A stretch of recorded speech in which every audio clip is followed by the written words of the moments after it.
안녕하세요. 지금부터 2018학년도 연세대학교 물리 논술 문제 해설을 시작하겠습니다. 해설 진행의 순서는 먼저 전반적인 출제 의도를 살펴보고 제시문을 분석한 다음에 각 문제별로 어떤 것을 우리가 판단하고자 했는지 문제 해설에 들어가도록 하겠습니다. 출제 의도는 우선 고등학교 물리 교과 과정의 기본 개념과 원리를 이해하는지 여부를 저희가 검증하고자 했습니다. 특히 주어진 물리적 상황에 대해서 제대로 이해하는지 그리고 그것을 논리적으로 분석할 수 있는지를 테스트하고자 했습니다. 주어진 문제가 있을 때 그 문제를 체계적으로 해결할 수 있는가, 그리고 더욱 중요한 것은 그 결과를 논리적으로 논술할 능력이 있는가 또 중요한 출제 의도가 되겠습니다. 무엇보다도 고등학교 물리 전 과정에 걸친 출제를 통해서 물리학의 어느 한 분야가 아니라 전반적인 지식 및 문제 해결 능력을 평가하고자 했습니다. 제시문이 여러 개의 꼭지로 나눠져 있는데요. 이 모든 제시문들은 다양한 물리 개념을 설명하는 목적으로 제시되어 있습니다. 따라서 제시문을 통해서 다양한 물리 개념, 특히 기본 개념들을 파악하는지가 굉장히 중요하겠습니다. 이러한 기본 개념의 파악을 바탕으로 해서 주어진 물리적 상황을 점진적으로 이해하며 설명할 수 있도록 문제를 구성했습니다. 이러한 문제 해결 과정을 통해 과학적인 사고 능력과 물리학적인 개념의 논리적인 분석 능력을 평가하고자 합니다. 특히 고등학교 물리 교과서에서 다루는 다양한 개념들을 사용해서 모든 여러 상황의 문제 해결 과정을 평가하게 됩니다. 이를 위해서 예를 들면 운동과 에너지, 전기와 자기, 파동, 미시세계와 양자현상 등 고등학교 물리 교과 과정 거의 전 범위를 다루는 다양한 내용들이 이 문제에 담겨 있습니다. 구체적으로는 단진동, 진자, 열 에너지와 역학적 에너지를 포함한 에너지 보존, 그리고 전기 회로에서 교류와 코일 및 축전기 저항이 있을 때 어떻게 회로가 작동하는지, 그리고 마지막으로 파동 함수와 에너지 준위 사이의 관계는 어떻게 되는지 등이 구체적으로 다루어집니다. 그러면 첫 번째 문제로 넘어가 보겠습니다. 문제를 한번 같이 살펴보시죠. 길이가 L인 가벼운 실에 질량이 M인 추를 매달아 각도 세타 제로만큼 당겼다가 각도를 이렇게 당겼어요. 가만히 놓으면 이 추가 운동을 하게 됩니다. 추의 위치의 최고점과 최저점에서 실이 추에 작용하는 힘의 크기를 비교하여 논하시오. 각도 세타 제로가 작은 경우에, 조금만 당겼다가 놓는 경우에 추에 작용하는 알자 힘을 고려해서 추의 가속도를 논하고 주기에 영향을 미치는 변인을 논하시오가 이번 문제가 되겠습니다. 먼저 최고점과 최저점에서 실이 추에 작용하는 힘의 크기를 비교해 보도록 합시다. 여기 그림을 보시면은 그림에 빨간색으로 되어 있는 것이 질량이 M인 추이고요. 그 다음에 짙은 파란색으로 표시된 화살표가 추에 작용하는 중력의 크기와 방향을 나타냅니다. 그러면은 이 중력의 크기와 방향을 실이 추를 잡아당기는 방향, 여기 T로 표시되어 있는데 그 방향 성분과 그 방향의 수직인 성분으로 성분 분석을 해보면은 중력의 크기 중에서 실이 추를 잡아당기는 방향 성분은 mg 코사인 세타 제로, 그리고 거기에 수직인 성분은 mg 사인 세타 제로가 됩니다. 그러면 중력 가속도를 g라고 할 때 추의 위치의 최고점에서는 추가 움직이지 않고 있기 때문에 구심 가속도가 없습니다. 따라서 실이 추에 작용하는 힘의 크기가 중력의 성분 중에서 실의 나란한 성분과 같으므로 바로 중력 mg의 코사인 세타 제로를 곱한 값, 즉 mg 코사인 세타 제로가 그 힘이 되겠습니다. 한편 추의 위치가 최고점에서 아래로 내려가면서 이제 속도가 생기죠. 속도가 생기니까 구심 가속도가 운동 방정식 안에 들어오게 됩니다. 그러면서 실의 나란한 방향의 중력의 성분의 크기가 점점 커지게 됩니다. 또한 속도의 방향이 계속 변하여 최저점에서는 속도가 최대가 되고 위쪽 방향으로 구심 가속도가 생기게 됩니다. 따라서 추의 위치가 최저점일 때 실이 추에 작용하는 힘이 중력보다 크게 됩니다. 그리고 그 결과로 실이 추에 작용하는 힘은 최고점에서보다 최저점에서 더 크다 하는 결과가 나옵니다. 이거는 사실은 두 가지 면에서 큰데 하나는 코사인 세타 제로가 제로일 때, 즉 최저점에서 코사인 세타 제로가 가장 크기도 하고, 그리고 구심 가속도 R분의 mv 제곱이 또 최저점에서 최대이기 때문에, 속력이 최대이기 때문에요. 그 두 가지 요인 때문에 시리추에 작용하는 힘은 최고점에서보다 최저점에서 커지게 됩니다. 마지막으로 각도 세타 제로가 작은 경우에 추의 가속도를 살펴보고, 그리고 주기에 영향을 주는 변인이 무엇인지를 살펴보도록 합시다. 각도 세타 제로가 작은 경우에는 추의 운동이 거의 수평 운동에 가까운 운동을 하기 때문에 우리는 수평 성분만 따져보면 됩니다. 수평 방향으로 추에 작용하는 알자 힘의 크기는 앞에 그림을 참고해 보시면 세타 제로가 충분히 작을 경우에 mg sin 세타가 된다는 것을 알 수 있습니다. 수평 방향으로 추의 가속도의 크기는 따라서 g sin 세타가 되겠습니다.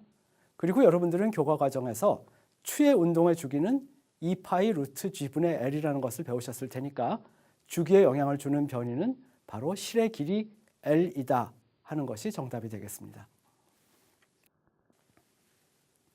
이제 두 번째 문제로 넘어가겠습니다. 두 번째 문제는 열역학 과정에서 에너지 보존 법칙을 통해서 일어나는 여러 가지 현상들을 분석해보는 문제입니다. 우선 초기 상태에는 N개의 단원자 분자로 이루어진 이상기체가 일정한 압력 P0, 부피 V0, 절대온도 T0를 유지하고 있다고 했습니다. 이상기체의 상태방정식을 아실 테니까 PV는 nRT, 따라서 온도가 압력과 부피의 곱에 비례한다는 사실을 여기서 여러분들이 파악하셔야 됩니다. 이제 초기 상태에서부터 과정 1, 과정 2, 과정 3, 과정 4까지 4개의 과정을 거치게 되는데요. 우선 과정 1은 압력을 일정하게 유지하면서 천천히 팽창해서 부피가 4배로 증가하는 겁니다. 그 다음 과정 2는 부피를 일정하게 유지하면서 압력이 5배로 증가하는 겁니다. 그리고 과정 3은 과정 2가 끝난 상태에서 압력을 일정하게 유지하면서 이번에는 부피를 4분의 1로 감소시킵니다. 그러면 초기 상태의 부피가 되겠죠. 그리고 과정 4는 과정 3이 끝난 상태에서 부피를 일정하게 유지하면서 압력을 5분의 1로 감소시킵니다. 그러면 초기 상태로 돌아가게 됩니다. 이와 같이 이상기체의 상태가 과정 1, 2, 3, 4를 거치면서 변화였을 때 각 과정마다 열과 일의 출입이 어떻게 되는지, 그리고 내부 에너지의 변화는 어떻게 되는지, 온도 변화는 어떻게 되는지 논의하자 하는 것이 이 문제입니다. 네, 그럼 과정 1부터 저희가 한번 살펴보겠습니다. 과정 1에서는 초기 상태에서 압력을 일정하게 유지하면서 기체가 천천히 팽창해서 부피가 4배로 증가합니다. 여러분이 보시는 그림에 아래 왼쪽 점이 초기 상태의 점, 그리고 과정 1이 끝난 상태가 아래 오른쪽 파란 점입니다. 이상기체의 절대온도는 이상기체 방정식에 의해서 압력과 부피의 곱에 비례합니다. 따라서 절대온도는 T0에서 4T0로 증가하게 됩니다. 기체의 절대온도가 증가하니까 기체의 내부 에너지도 거기에 비례해서 같이 증가합니다. 그리고 과정 1에서는 압력이 P0로 일정한 상태에서 기체의 부피가 증가하기 때문에 일정한 압력에서 기체의 부피의 증가량만큼을 곱한 그만큼의 일을 기체가 외부에 행하게 됩니다. 이 경우에 기체의 부피가 V0에서 4V0만큼 증가했으므로 기체의 부피의 증가량이 3V0, 따라서 기체가 외부에 해준 일의 양은 3P0 곱하기 V0만큼의 양의 일을 하게 됩니다. 그리고 연력학의 제1법칙에서 기체가 흡수하는 열의 양은 기체의 내부 에너지가 증가한 양과 기체가 한 일의 양의 합과 같은 크기입니다. 따라서 이 경우에는 내부 에너지도 증가했고 기체가 외부에 일을 해주었으므로 둘 다 양수이기 때문에 이 기체는 열을 외부에서 흡수해야 합니다. 자, 이번에는 과정 2를 한번 살펴보겠습니다. 과정 2에서는 부피를 일정하게 유지하면서 압력이 5배로 증가합니다. 여러분이 보시는 그림에서 오른쪽 아래 점이 과정 1이 끝난 상태의 점입니다. 그 상태에서 부피가 4V0로 일정한 채로 압력이 P0에서 5P0까지 올라갑니다. 따라서 과정 2가 끝난 상태의 표시는 여러분이 보시는 그림의 오른쪽 위에 파란 점이 되겠습니다. 앞서 말씀드린 바와 같이 이상기체의 절대온도는 압력과 부피의 곱에 비례하므로 절대온도가 5P0 곱하기 4V0, 즉 20T0로 변하게 됩니다. 즉 과정 1에 비해서 5배 증가한 것이고 초기 상태에 비해서는 20배 증가한 온도가 되겠습니다. 그리고 기체의 절대온도가 증가했으니까 기체의 내부 에너지도 거기에 비례해서 같이 증가합니다. 이 경우에는 기체의 부피가 일정하기 때문에 기체는 외부에 대해서 일을 하지도 않고 외부로부터 일을 받지도 않는 상태입니다. 그리고 기체의 내부 에너지가 증가한 양과 같은 크기의 열을 기체가 흡수합니다. 자, 이제 과정 3으로 가봅시다.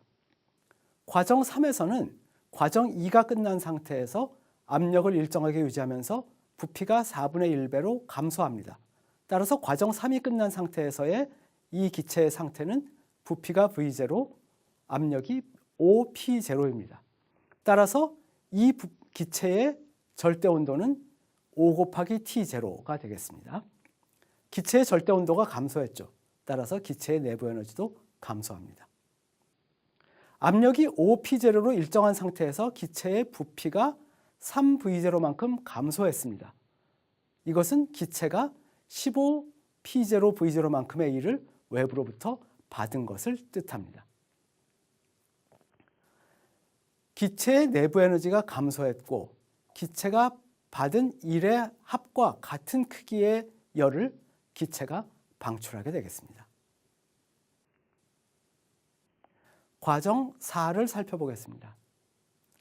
과정 4에서는 과정 3이 끝난 상태에서 부피를 일정하게 유지하면서 압력이 5분의 1배로 감소합니다.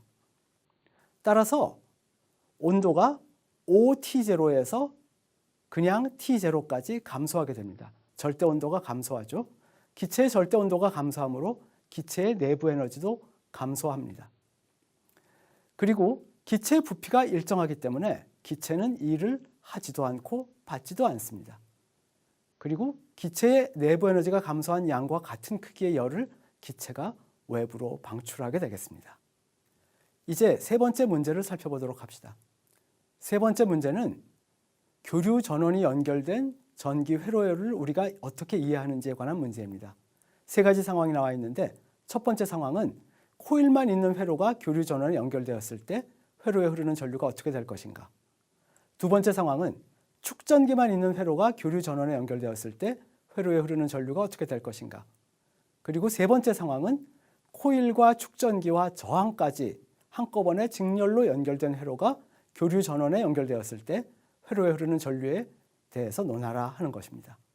이 세 가지 상황 모두 교류 전원의 전압의 최대값은 V0 그리고 주파수는 F라고 하겠습니다. 첫 번째 상황, 코일만 있는 회로를 교류 전원에 연결하였을 때 회로에 흐르는 전류가 어떻게 될 것인가. 회로에 흐르는 전류의 크기의 최대값은 교류 전원의 전압의 최대값인 V0에 당연히 비례합니다. 그리고 중요한 포인트가 코일의 자체 유도계수 L에 반비례하고 주파수 F에 반비례합니다. 그리고 전압과 전류의 시간적인 어떤 상황을 비교하기 위해서 보면은 코일에는 역기전력이 생기기 때문에 전압이 최대가 되는 것보다 조금 느리게 전류가 최대로 올라옵니다. 정량적으로 얘기하자면은 전압이 최대가 된 시간보다 주기의 4분의 1만큼 지난 후에 전류가 최대가 되는데요. 주기라는 것은 주파수 F의 그러니까 F분의 1이기 때문에 주기의 4분의 1에 해당하는 시간이 바로 4F분의 1입니다. 따라서 전압이 최대가 된 때보다 4F분의 1만큼 시간이 지난 후에 전류가 최대가 됩니다.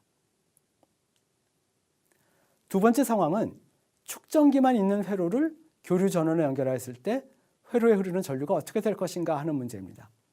이 경우에는 회로에 흐르는 전류의 크기의 최대값, 즉 I0는 전압의 최대값인 V0에 비례하고 축전기의 전기 용량 C에 비례하고 주파수 F에 비례합니다. 그리고 아래 그림에서 보시다시피 전압이 최대가 된 때보다 4F분의 1만큼 시간 먼저 전류가 최대가 됩니다. 축전기는 전류가 먼저 흐른 다음에 축전기에 전하가 쌓이면서 전압이 올라가기 때문에 전류가 먼저 최대값이 된다는 특징이 있습니다. 세 번째 상황, 코일과 축전기와 저항이 직렬로 연결된 회로를 교류 전원에 연결했을 때 회로에 흐르는 전류에 대해서 논하시오.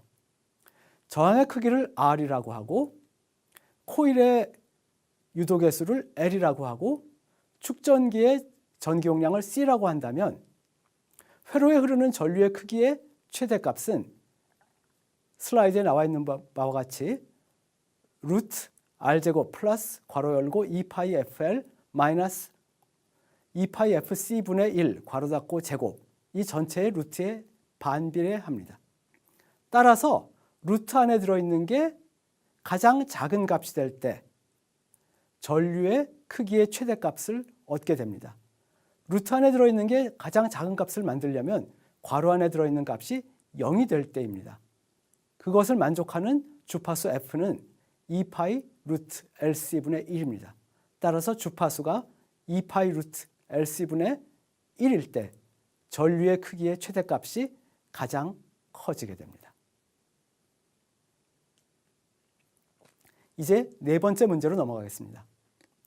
네 번째 문제는 미시세계에서 일어나는 물리현상에 관한 문제입니다.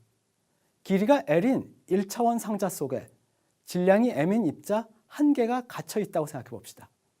이때 입자가 가장 낮은 에너지 준위에 있는 경우와 이보다 높은 에너지 준위에 있는 경우를 비교하여 입자가 발견될 확률을 위치에 따라 정성적으로 논하라 하는 것이 첫 번째 문제이고요. 두 번째는 이 입자가 즉 질량이 M이고 길이가 L인 1차원 상자 속에 갇혀있는 한 개의 입자가 흡수하거나 방출할 수 있는 에너지를 가장 작은 값부터 커지는 순서대로 나열할 때 처음 5개 에너지에 대해서 논하라 하는 것입니다.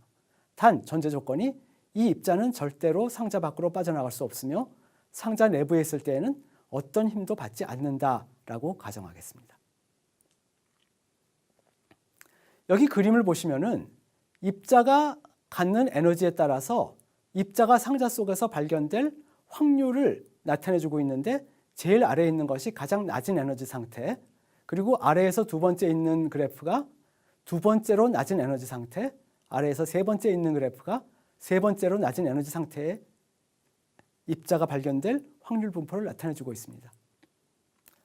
보시다시피 입자가 가장 낮은 에너지 준위에 있는 경우에는 입자가 발견될 확률이 상자의 중앙에서 가장 크게 나타납니다.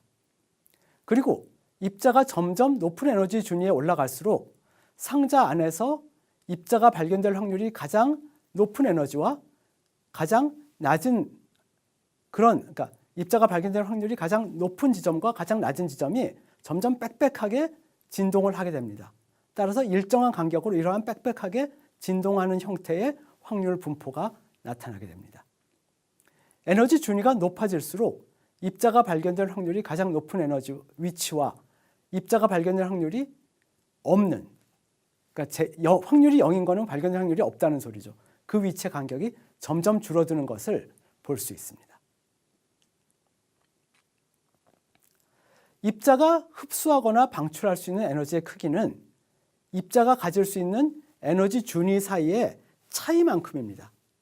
그러니까 예를 들어서 입자가 n2번째 에너지 준위에 있을 때 이 입자의 에너지는 8mL제곱분의 n2제곱 곱하기 hc제곱이고 입자가 n1에 해당하는 에너지 준위에 있을 때는 이 입자의 에너지는 8mL제곱분의 h제곱 곱하기 n1제곱입니다.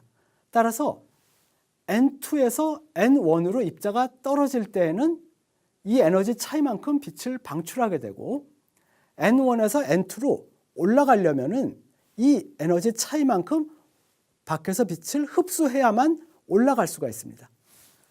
이런 것을 고려해 볼 때 입자가 흡수하거나 방출할 수 있는 에너지의 크기는 2n2-2n1은 8ml제곱분의 h제곱 괄호 열고 n2의 제곱 마이너스 n1의 제곱 괄호 닫고 이렇게 되겠습니다. 그러면 이와 같은 에너지의 차이가 바로 입자가 흡수하거나 방출할 수 있는 에너지의 크기가 되는데 그 차이가 가장 작은 것은 n2가 2이고 n1이 1일 때입니다. 가장 작은 것부터 점점점 이제 에너지 차이가 커지는데요.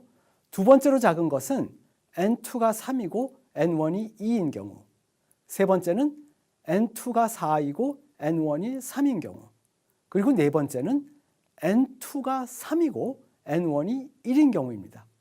이것이 다섯 번째 경우, 즉 n2가 4이고 n2가 5이고 n1이 4인 경우보다 더 에너지 차이가 작습니다. 이 부분을 주의하셔야 됩니다. 따라서 흡수하거나 방출될 수 있는 에너지 차이가 작은 순서대로 가장 작은 거 5개를 나열하면 8ml제곱분의 3h제곱, 그 다음은 8ml제곱분의 5h제곱, 그 다음은 8ml제곱분의 7h제곱, 그리고 ml제곱분의 h제곱, 그리고 다섯 번째가 8ml제곱분의 9h제곱입니다. 이상으로 모든 문제 해설을 마치겠습니다. 감사합니다.